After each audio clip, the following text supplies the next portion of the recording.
Emmaus spirituality centre. நீங்கள் Emmaus spirituality centre YouTube சேனலை பார்க்கின்ற போது அதற்கு கீழே உள்ள சப்ஸ்கிரைப் என்ற பட்டனை கிளிக் செய்யவும். அதற்கு அருகிலுள்ள பெல் பட்டனையும் கிளிக் செய்யவும். அப்போதுதான் எம்மாவுஸ் ஆன்மீக மையத்திலிருந்து வருகின்ற அனைத்து நிகழ்வுகளும் உங்களுக்கு உடனே கிடைக்கும். நீங்கள் பார்த்து பயன்பெறலாம். நன்றி. உங்களோடு இருப்பாராக. லூக்கா எழுதிய பரிசுத்த நற்செய்தியிலிருந்து வாசகம். லூக்கா நற்செய்தி அதிகாரம் 13 இறைவார்த்தைகள் 10-17 முடிய. ஓய்வு நாளில் இயேசு தொழுகை கூடம் ஒன்றில் கற்பித்துக் கொண்டிருந்தார். 18 ஆண்டுகளாக தீய ஆவி பிடித்து உடல்நலம் குன்றிய பெண் ஒருவர் அங்கு இருந்தார். அவர் சிறிதும் நிமிர முடியாதவாறு கூன் விழுந்த நிலையில் இருந்தார். இயேசு அவரை கண்டு அருகே கூப்பிட்டு, அம்மா, உமது நோயிலிருந்து நீர் விடுவிக்கப்பட்டுள்ளீர் என்று கூறி தம் கைகளை அவர் மீது வைத்தார். உடனே அவர் நிமிர்ந்து கடவுளை போற்றி புகழ்ந்தார். இயேசு ஓய்வு நாளில் குணமாக்கியதை கண்ட தொழுகை கூட தலைவர் கோபம் கொண்டு மக்கள் கூட்டத்தினரை பார்த்து, வேலை செய்ய 6 நாள்கள் உண்டே, அந்நாள்களில் வந்து குணம் பெற்று கொள்ளுங்கள், ஓய்வு நாளில் வேண்டாம் என்றார். ஆண்டவரோ அவரை பார்த்து, வெளிவேடக்காரரே, நீங்கள் ஒவ்வொருவரும் ஓய்வு நாளில் தம் மாட்டையோ கழுதையையோ தொழுவத்திலிருந்து அவிழ்த்து கொண்டு போய் தண்ணீர் காட்டுவதில்லையோ? பாருங்கள், ஆபிரகாமின் மகனாகிய இவரை 18 ஆண்டுகளாக சாத்தான் கட்டி வைத்திருந்தான். இந்த கட்டிலிருந்து இவரை ஓய்வு நாளில் விடுவிப்பது முறையில்லையா என்று கேட்டார். அவர் இவற்றை சொன்னபோது அவரை எதிர்த்த அனைவரும் வெட்கப்பட்டனர்.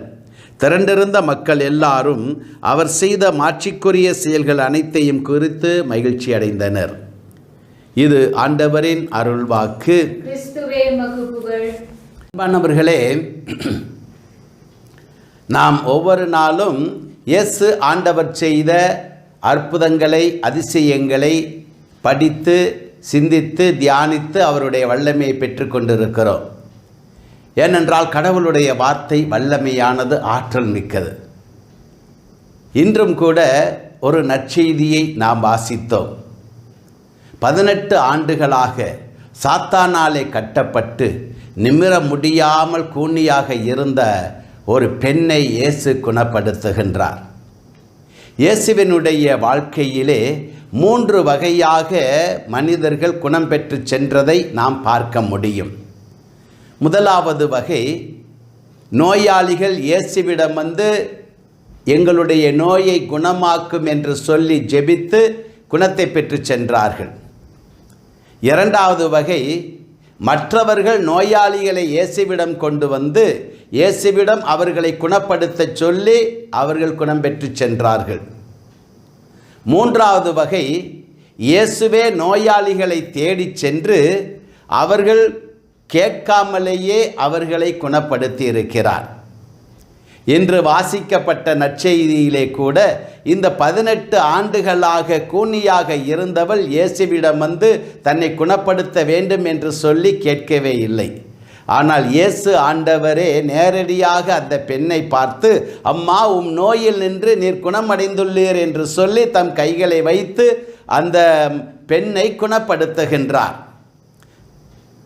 இதை போன்று இன்னும் 2-3 நிகழ்ச்சிகளையும் நாம் நற்செய்திகளிலே வாசிக்க முடியும். உதாரணத்திற்கு சொல்ல வேண்டும் என்றால், யோவான் நற்செய்தி 5வது அதிகாரத்திலே 38 ஆண்டுகளாக படுத்த படுக்கையாக ஒரு மனிதன் கிடக்கிறான். அவனை இயேசு பார்த்து குணப்படுத்துகின்றார். அந்த திமிர்வாதக்காரனோ இயேசுவிடம் கேட்கவில்லை, ஆண்டவரே என்னை குணப்படுத்தும் என்று சொல்லி கேட்கவில்லை. அவனுக்கு இயேசுவை யாரென்றும் தெரியாது. ஆனால் இயேசுவே அவனிடம் சென்று அவன் அந்த நிலையிலே இருப்பதை பார்த்து அவனை குணப்படுத்துகின்றார். லூக்கா நற்செய்தி 7வது அதிகாரம் 11 நாம் பார்க்கிறோம். நயின் என்ற பட்டணத்திலே விதவை பெண் ஒருத்தி தன்னுடைய மகனை இழந்தவளாக கதறிக்கொண்டு வருகின்றார். அப்போது அந்த இயேசு ஆண்டவர் அந்த நயின் விதவையினுடைய கண்ணீரை பார்க்கின்றார். ஆனால் அந்த நயின் விதவை இயேசுவிடம் வந்து என் மகனை உயிர்ப்பியும் ஆண்டவரே என்று சொல்லி கேட்கவே இல்லை. ஆனால் இயேசு ஆண்டவரே அவளுடைய கண்ணீரை பார்த்து அவளுடைய இறந்த மகனை உயிர்ப்பித்து கொடுக்கின்றார். அன்பானவர்களே, நம்முடைய வாழ்க்கையிலும் இப்படித்தான் பல நேரங்களிலே நாம் கேட்காமலே இயேசு வந்து நமக்கு உதவிகளை செய்கின்றார், நம் கண்ணீரை துடைக்கின்றார், ஆபத்துக்கள் விபத்துக்கள் துன்பங்களில் இருந்து நம்மளை பாதுகாக்கின்றார், நம்முடைய தேவைகளை நிறைவு செய்கின்றார். ஆகவேதான் இறை வார்த்தையிலே இப்படியாக சொல்லப்பட்டிருக்கிறது, நாம் வேண்டுவதற்கும் நாம் எண்ணுவதற்கு மேலாக நமக்கு செய்கிறவர் என்று சொல்லப்பட்டிருக்கிறது.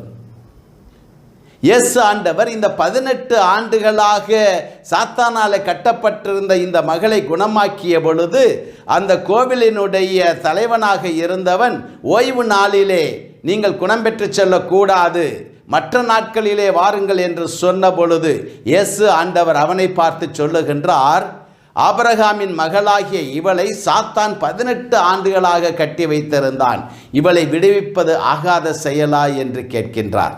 அன்பானவர்களே, அந்த சகோதரிக்கு தெரியவில்லை தான் சாத்தானாலே 18 ஆண்டுகளாக கட்டப்பட்டிருக்கிறோம் என்று. அவள் நினைத்திருப்பாள் ஒரு வியாதி என்று சொல்லி. ஆனால் அவளால் 18 ஆண்டுகளாக அதை குணம் பெற்ற முடியவில்லை. எவ்வளவோ மருத்துவர்களை அவள் நிச்சயமாய் பார்த்திருப்பாள். ஆனாலும் கூட அவள் குணம் கிடைக்கவில்லை. இன்று இயேசு அவளை தொட்டு குணப்படுத்துவதை நாம் பார்க்கிறோம். இப்படித்தான் பல நேரங்களிலே நம்முடைய குடும்பங்களிலே கூட இந்த தீய ஆவி நம்மளை கட்டி வைத்திருக்கலாம், நம்மை அறியாமலே. நாம் தீயவனுக்கு நாம் இடம் கொடுக்கின்ற பொழுது, தீய ஆவிகளுக்கு நாம் இடம் கொடுக்கின்ற பொழுது, பாவத்திற்கு இடம் கொடுக்கின்ற பொழுது இந்த தீய ஆவி நம்மளை கட்டி வைப்பதை காணுகின்றோம். ஆகவேதான் பல நேரங்களிலே பிள்ளை பேரை கிடைக்காமல் கட்டி வைத்து விடுகிறான், திருமணம் ஆகாமல் ஒரு சிலருக்கு கட்டி வைத்து விடுகிறான், வேலை வாய்ப்பு கிடைக்காமல் ஒரு சிலரை கட்டி வைத்து விடுகிறான், வாழ்க்கையிலே முன்னேற முடியாதபடி ஒரு சிலரை கட்டி வைத்து விடுகிறான், குணம் பெற முடியாதபடி வியாதிகளிலே ஒரு சிலரை கட்டி வைத்திருக்கிறான், ஆபத்துக்களினாலேயும் சிலரை கட்டி வைக்கிறான், நெருப்பினாலே தீயினாலே தண்ணீரினாலே ஆபத்துக்களை உண்டாக்குகிறான். இப்படி பல வழிகளிலே இந்த தீய ஆவியானது மனிதர்களை கட்டி வைப்பதை நாம் பார்க்க முடியும். கடந்த ஆண்டிலே பெங்களூரிலிருந்து ஒரு கணவன் மனைவி தம்பதியினர் என்னை பார்க்க வந்தார்கள், ஜெபிக்க வந்திருந்தார்கள். அவர்கள் என்னிடம் ஜெபித்த பொழுது கண்ணீரோடு ஒரு நிகழ்ச்சியை சொன்னார்கள். 3 குழந்தைகள் எங்களுக்கு பிறந்தது. ஆனால் பிறந்த ஒவ்வொரு குழந்தையும் பிறந்த முதல் நாளிலேயோ அல்லது 3வது நாளிலேயோ அல்லது ஒரு வாரத்திற்குள்ளவே இறந்து போனது. நாங்கள் எவ்வளவோ முயற்சி செய்தும் குழந்தையை காப்பாற்ற முடியவில்லை. இப்பொழுது நான் 4வது குழந்தையை கர்ப்பம் தரித்திருக்கிறேன். இந்த குழந்தையை பிறந்தவுடனே இறந்து விடுமோ என்று எங்களுக்கு மிகுந்த அச்சமாக இருக்கிறது, கவலையாக இருக்கிறது. ஆகவே தான் இங்கு ஜெபிக்க வந்தோம் என்று சொன்னார்கள். நான் அவர்களோடு சிறிது நேரம் பேசிவிட்டு 3 மாதங்கள் இரவு ஜெபங்களுக்கு அவர்களை வரும்படியாக அழைத்திருந்தேன். அவர்கள் 3 இரவு ஜெபத்திற்கு வந்து அவர்கள் கண்ணீரோடு ஜெபித்தார்கள். பிறகு நான் அந்த தம்பதியினரை பார்த்தேன். நான் ஜெபித்த வரைக்கும் இது ஒரு தடையாக இருப்பதையும் நான் காண முடிகின்றது. ஆகவே சாத்தானுடைய தடைகள் நீங்க நாம் நோன்பிருந்து ஜெபிக்க வேண்டியது நம்முடைய கடமையாக இருக்கிறது. நாம் நற்செய்தியிலே வாசிக்கிறோம், இவ்வகை பேய் நோன்பினாலும் ஜெபத்தினாலும் அன்றி வேறு எதனாலும் வெளியேறாது என்று சொல்லப்பட்டிருக்கிறது. ஆகவே நாம் நோன்பிருந்து ஜெபிக்க கடமைப்பட்டிருக்கிறோம். அந்த சகோதரனை பார்த்து சொன்னேன், நீங்கள் முடிந்த வரைக்கும் எப்போதெல்லாம் நோன்பிருந்து ஜெபிக்க முடியுமோ அப்போதெல்லாம் நோன்பிருந்து உங்கள் குழந்தைக்காக ஜெபியுங்கள் என்று சொன்னேன். அவர்களும் அதையே செய்து கொண்டு வந்தார்கள். 4வது குழந்தை பிறந்தது. அவர்களோ குழந்தை இறந்து விடுமோ என்ற அச்சத்திலே இருந்தார்கள். ஆனால் குழந்தை இறக்கவே இல்லை. வாரங்கள் கழிந்தது, மாதங்கள் கழிந்தது, வருடமும் கழிந்து விட்டது. அந்த குழந்தை மிகவும் நன்றாக இருக்கிறது. அன்பானவர்களே, இப்படி நம்மை அறியாமலே பல நேரங்களிலே நம்முடைய குடும்பத்தையும் சாத்தான் கட்டி வைத்திருக்கலாம். இந்த கட்டிலிருந்து தேவன் நம்மை விடுவிக்க தயாராக இருக்கிறார். நாம் தானியேல் ஆகமத்திலே பார்க்கிறோம், தானியேல் கடவுளை நோக்கி ஜெபித்த பொழுது தேவன் அவருடைய ஜெபத்திற்கான பதிலை கொடுத்து விடுகின்றார். ஆனால் அந்த பதிலானது தானியேலை வந்து சேர்வதற்கு 21 நாட்கள் கடந்து விட்டது என்று சொல்லப்பட்டிருக்கிறது. ஏன் அப்படி கடந்தது? அந்த தேசத்தின் அதிபதியாகிய தீய ஆவி தானியேலிடம் கடவுளுடைய அந்த செய்தியானது கொண்டு போய் சேர முடியாதபடி தடைகளை செய்து கொண்டே இருந்தான். அப்படித்தான் பல நேரங்களிலே இந்த சாத்தான் நாம் தேவனுடைய ஆசீரை பெற முடியாதபடி தடைகளை உண்டாக்க முடியும். நாம் எவ்வளவாய் ஜெபிக்கிறோமோ, எவ்வளவாய் இறை வார்த்தைகளை படிக்கிறோமோ, அப்பொழுது நாம் இந்த இயேசுவினுடைய வல்லமையை பெற்றுக்கொள்ள முடியும். இந்த தீய ஆவிகளின் கட்டிலிருந்து விடுதலை பெற முடியும். கண்களை மூடி ஜெபிப்போமா? எங்கள் அன்பான இயேசு ஆண்டவரே, இந்த நாளுக்காய் கூட உமக்கு நாங்கள் நன்றி செலுத்துகிறோம் ஆண்டவரே. 18 ஆண்டுகளாக தீய ஆவியினால் கட்டப்பட்டிருந்த மகளை நீர் ஒரே வார்த்தையினால் குணமாக்கியதைப் போல தகப்பனே, எங்கள் குடும்பங்களிலே தீய ஆவியினால் கட்டப்பட்டிருக்கின்ற ஒவ்வொருவரையும் நீர் குணப்படுத்தும்படியாய் செபிக்கிறோம். ஐயா, இந்த தீய ஆவி எங்களுடைய வாழ்க்கையிலே நாங்கள் முன்னேற முடியாதபடி, நாங்கள் பொருளாதாரத்தை பெற முடியாதபடி கட்டி வைத்திருப்பான். ஒருவேளை அதிகமான செலவுகளை, வீணான செலவுகளை இந்த தீய ஆவியினால் எங்களுக்கு உண்டாவதற்கு காரணமாயிருக்கலாம். தகப்பனே, எல்லாவற்றையும் அறிந்தவராக நீர் இருக்கிறீர் சுவாமி. எங்கள் பொருளாதாரத்தை ஆசீர்வதியும், எங்கள் குடும்பத்தை ஆசீர்வதியும், எங்கள் உடல்நலத்தை ஆசீர்வதியும், இன்னுமாய் எங்கள் பிள்ளைகளை ஆசீர்வதியும். பிள்ளைகளுடைய எதிர்காலங்கள் ஆசீர்வதிக்கப்படட்டும். திருமண தடைகளை எடுத்து போடும் ஆண்டவரே. சாத்தானால் உண்டாகிற எல்லா விதமான தடைகளில் இருந்தும் எங்கள் குடும்பத்தையும் எங்கள் பிள்ளைகளையும் பாதுகாத்து கொள்ளும். இயேசுவின் நாமத்தில் ஜெபிக்கிறோம் எங்கள் நல்ல பிதாவே. ஆமென்.